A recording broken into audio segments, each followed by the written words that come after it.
Hello guys again and welcome to the second episode of our beginner guide series. Thank you for watching and I hope you enjoyed the first episode. Even if it was boring, I'm sure it was boring guys, but your support will make it really better. I hope you like it guys. And the second episode we will see how to use the next tool in our tools here. The next tool in our tools. It sounds really good. Now the second one, it's this one here. It may be like this. It's a rectangle here. It looks like it's a selection area, but no, this is not a selection. Well, we can use it for selection, but its purpose, it's a marquee tool. You can see this box. To toggle it, you click and keep clicking and it will show you those four boxes here. For now I will choose the rectangle marquee tool, and its shortcut in the keyboard, it is the M. As you can see, it's M, marquee tool M. If I hit V, as you remember, it's the move tool, and if I click M, it's the marquee tool. Now how can we use the marquee tool in Photoshop? Well, basically it's as it said, it's marquee tool. It will mark an area that you highlighted or you selected in your document. Let me explain. Let's say I will click and drag here this place. It will not select those rectangle in the circle in the layers panel. As you can see, they are not selected because they are marked. This is a marked area where we can do what we want. Let me just show you an example. Let's create a new layer. Don't focus on the layers here because this is we will explain layers later in the series. Let me just show you what we can do. Let's see. This is the area I just marked with my tool, and if I draw in this place here, as you can see,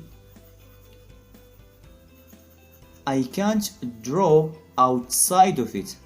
I'm trying to draw in the document, but I can't. Why? Because I marked this area to be the only place where I can draw or make any changes in my document. And if I click Command D on my keyboard or Control D on a PC, Command D, it will deselect the area I just marked, and now I can draw anywhere I want. Let me just do Command Z or Control Z to undo this movement. Now I can draw anywhere I want, and if I want to mark an area again, all I have to do is click the M in my keyboard and mark an area where I can draw again, and I can basically draw in this place here. As you can see, I'm drawing there. This is how we use this tool, guys. Now why this tool is useful? Well, let me show you. I will try to draw a shape. Let's say I want to draw a heat shape, but I don't know what colors I will be using. I have no idea what I will be making. I just want a basic shape, so I can click on this tool here and highlight those and toggle those boxes here and select the ellipse marquee tool.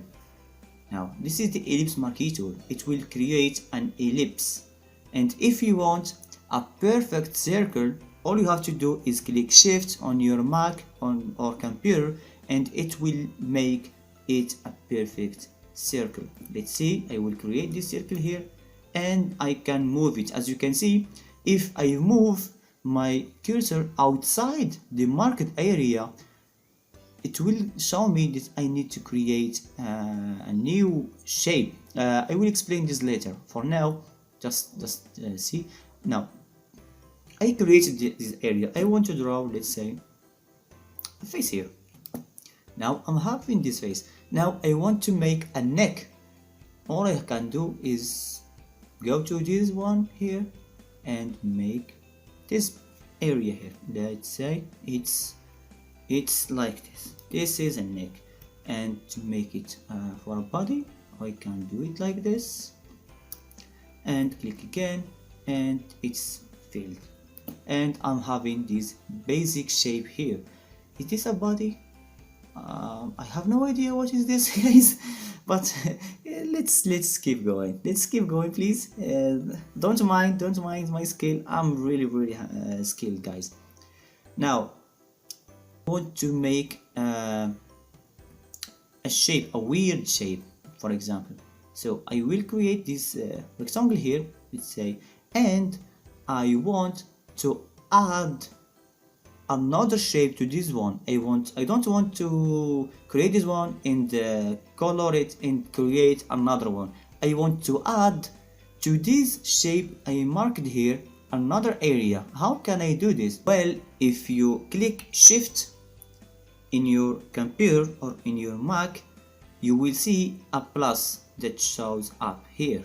If I click in draw, let's say like this, it will be added to the market area.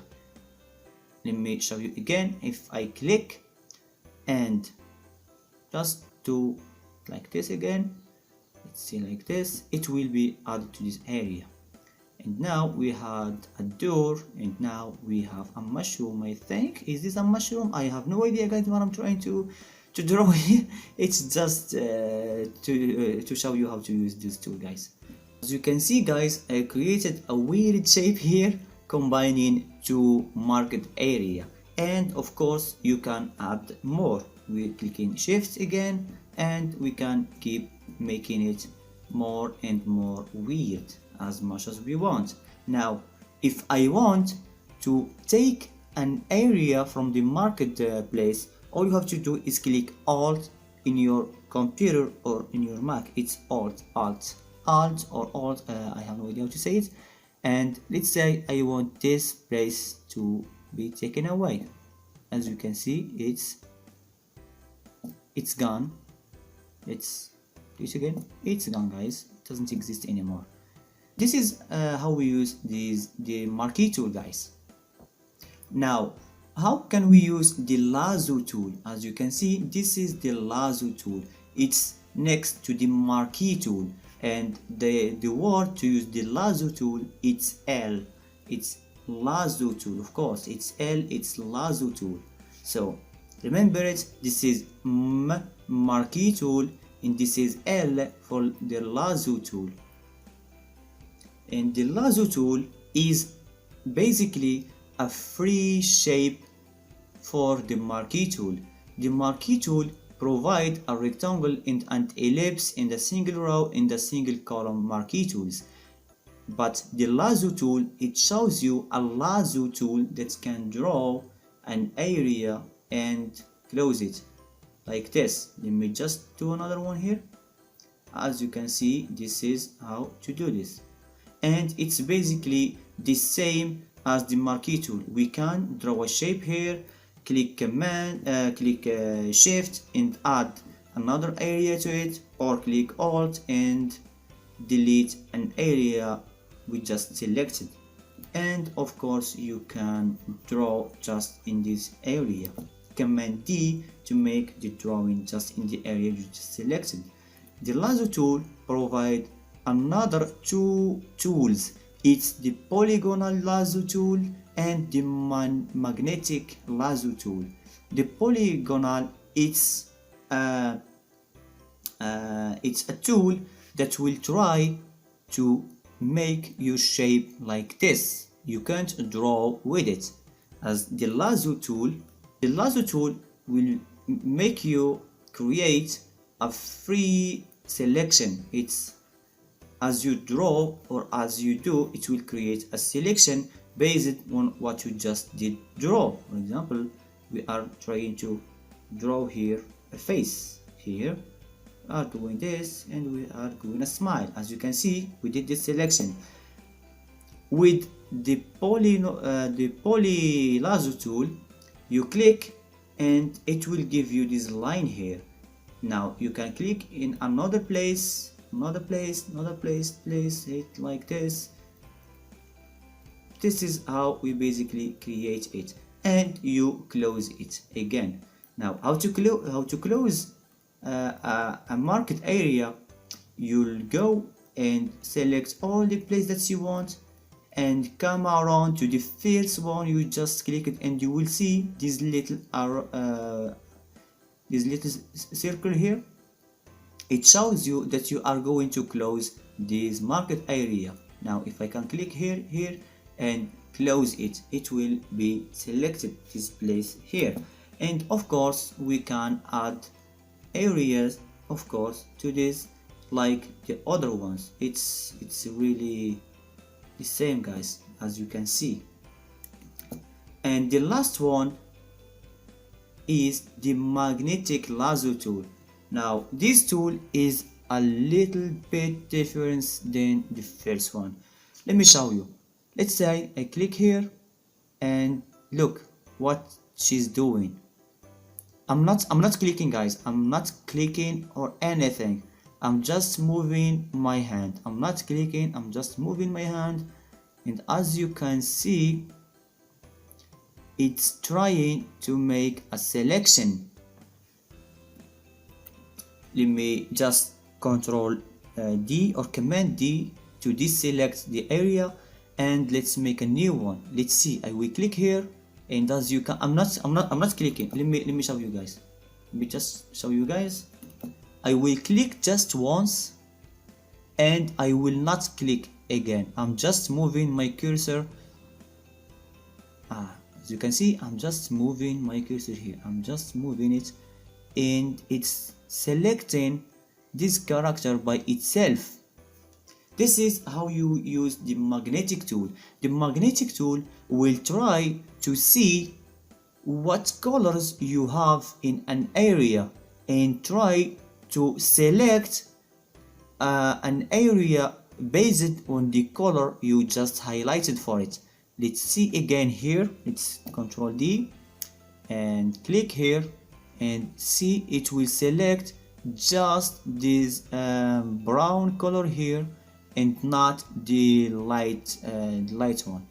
As you can see, it's trying to track the limit and the area where we have the other color, and you simply close it again like the other one. And of course, if we want to add another area, we just click shift again and keep doing the same we did. But be sure to move your hand slowly. Don't move your hand faster, because let's say I'm moving my hand faster here, it will create a weird shape here, as you see, guys. But if you give it enough time, let's say like this, and moving your hand slowly, it will perfectly select an area for you and you can use it.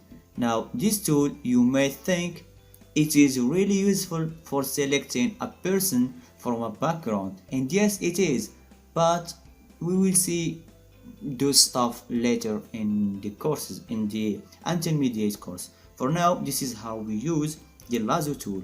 In tomorrow's episode, we will see how to use the quick selection tool, the magic wand tool, and how to use the crop tool and perspective crop tool. See you guys in the next episode, and thank you very much for your support.